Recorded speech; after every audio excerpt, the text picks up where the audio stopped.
கர்த்தருடைய பரிசுத்த நாமத்துக்கு மகிமை உண்டாவதாக.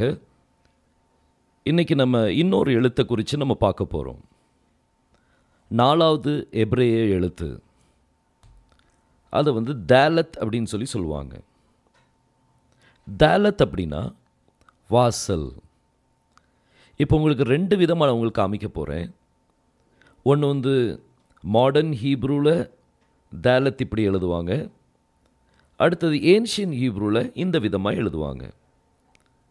இந்த ரெண்டுமே தாலத். இது ரெண்டுமே தாலத்தா, ரெண்டுமே அர்த்தம் என்னது? வாசல். இந்த வாசலை குறித்து வேதம் என்ன சொல்லுதுன்னு நம்ம பார்க்கலாம். யோவான் 10ஆம் அதிகாரம் 9ஆம் வசனத்தில் பைபிள் சொல்லுது, நானே வாசல். கர்த்தர் சொல்லுகிறார், யெகோஷுவா சொன்னார், நானே வாசல், என் வழியாய் ஒருவன் உட்பிரவேசித்தால் அவன் ரட்சிக்கப்படுவான், அவன் உள்ளும் புறமும் சென்று மேய்ச்சலை கண்டடைவான். யெகோஷுவா இந்த எழுத்தை அவர்ன்னு சொல்கிறார். அவர்தான் தாலத்.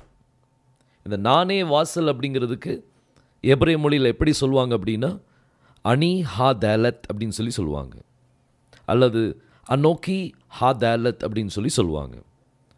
ஸோ அவர் தான் வாசல். யெகோஷுவா கிளைம் பண்ணுறாரு, நான் தான் வாசல் அப்படின்னு சொல்கிறார், நான் தான் தாலத் அப்படின்னு கிளைம் பண்ணுறார். இப்போ இந்த தாலத்தை குறித்து நம்ம கொஞ்சம் உடைச்சி பார்க்கலாம். அந்த வார்த்தைக்குள்ளே என்ன இருக்குதுன்னு பார்ப்போம். தாலத்தில் மொத்தம் 3 எழுத்துக்கள் உண்டு. ஒன்று தாலத், அடுத்தது லாமெட், அடுத்தது தாவ். இந்த 3 எழுத்தை சேர்ந்தது தான் தாலத். இப்போ அந்த வசனத்தை மீண்டும் நான் வாசிக்கணும், கொஞ்சம் நல்லா கவனிங்க. யோவான் 10ஆம் அதிகாரம் 9ஆம் வசனத்தில் பைபிள் சொல்லுது, நானே வாசல், என் வழியாய் ஒருவன் உட்பிரவேசித்தால், இந்த வாசலுக்குள்ளே போனால் அவன் ரட்சிக்கப்படுவான். அப்போ வாசலுக்குள்ளே என்ன இருக்குது? ரட்சிப்பு இருக்குது. இப்போ இந்த 3 எழுத்து பாருங்கள். முதல் எழுத்து தாலத். தாலத் என்னது? வாசல். இந்த வாசலுக்குள்ளே எத்தனை எழுத்து இருக்குது? 2 எழுத்து இருக்குது. ஒன்று லாமெட், இன்னொன்று தாவ்.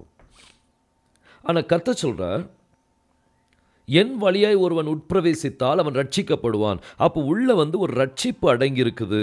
உள்ள ரட்சிப்பு அடங்கியிருக்குது. இந்த தாவ் நீங்கள் எடுத்தீங்கன்னா, இந்த தாவ் ஏன்ஷியன் ஹீப்ரூவில் நீங்கள் பார்த்தீங்கன்னா அதில் சிலுவையை போடுவாங்க. இப்படி தான் என்ன செய்வாங்க? போடுவாங்க. இதுதான் என்னது? தாவ். அடுத்த லாமெட்னா என்னது? லாமெட் மெய்ப்பனின் கோல், அதாவது மெய்ப்பனை குறிக்கிறது. நம்மளுடைய மெய்ப்பன் யார்? யெகோஷுவா தான் நம்மளுடைய மெய்ப்பன். ஸோ இந்த தாலத்துக்குள்ள அங்கே மெய்ப்பன் என்ன செய்கிறார்னா, சிலுவையில் இணைக்கப்படுகிறார். அதுதான் ரட்சிப்பு.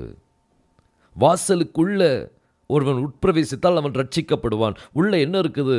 நமக்காக சிலுவையில் அடிக்கப்பட்ட மெய்ப்பன் இருக்கிறார். அவர் நமக்காக சிலுவையில் அடிக்கப்பட்டவராக நின்று கொண்டிருக்கிறார். அங்கே தான் ரட்சிப்பு இருக்குது. பார்த்துருங்க, இந்த வாசலுக்குள்ளே போனாதான் நம்ம அந்த ரட்சிப்பை அடைய முடியும். நம்ம விடுதலை பெறுறதுக்காக அவர் தம்முடைய சொந்த இரத்தத்தை அவர் சிந்திருக்கிறார். இன்றைக்கி இந்த தாலத் அப்படிங்கிற வார்த்தை பாருங்கள், இந்த வசனத்தோடு எவ்வளோ அருமையாக பொருந்தது பாருங்கள். இந்த வாசலுக்குள்ள நானே வாசல், என் வழியாக ஒருவன் உட்பிரவேசித்தால் அவன் ரட்சிக்கப்படுவான். இந்த வாசலுக்குள்ள ரட்சிப்பு இருக்குது. போனதோட நம்ம பார்த்தோம், கிம்மல் இந்த தாலத்துக்குள்ளே பிரவேசிக்குது அப்படின்னு சொல்லி. இந்த கிம்மல் என்ன செய்யுதுன்னா, மணவாட்டியை கூட்டி கொண்டு இந்த வாசலுக்குள்ளே போகுது. வாசலுக்குள்ளே போகும்போது அங்கே யாரை பார்க்குறாங்க? யாரை இந்த ரெபேக்கா பார்க்குறா அப்படின்னா, ஒட்டகத்து மேலே யார் இருக்கா? ரெபேக்கா இருக்கிறா. அந்த ரெபேக்கா யாரை அவ என்கவுண்டர் பண்ணுறா? யார் அவ தரிசிக்கிறா அப்படின்னா, அங்கே சிலுவையில் அடிக்கப்பட்ட மெய்ப்பனை பார்க்கிறா. இன்றைக்கி நம்ம தான் ரெபேக்கா, நம்மளுடைய மணவாளன். சிலுவையில் அடிக்கப்பட்ட மெய்ப்பன் அவர் தான் நம்மளுடைய மணவாளன். அவரை சந்திக்கணும்னா நீங்கள் வாசலுக்குள்ளே பிரவேசிச்சாகணும். சிந்திச்சு பாருங்கள், எவ்வளவு அருமை அந்த வார்த்தைகளை, எழுத்துக்களை கர்த்தர் வச்சிருக்கிறா பாருங்கள். நல்லா தியானிங்க. கர்த்தர் இன்னும் உங்களோடு பேசுவார். இன்னும் நிறைய காரியங்கள் இருக்குது. நான் எல்லாத்தையும் ஒரே நேரத்தில் சொல்ல விருப்பப்படலை. கர்த்தர் உங்களை ஆசீர்வதிப்பாராக. மீண்டும் அடுத்த எழுத்தோடு உங்களை சந்திக்கலாம். ஆமேன்.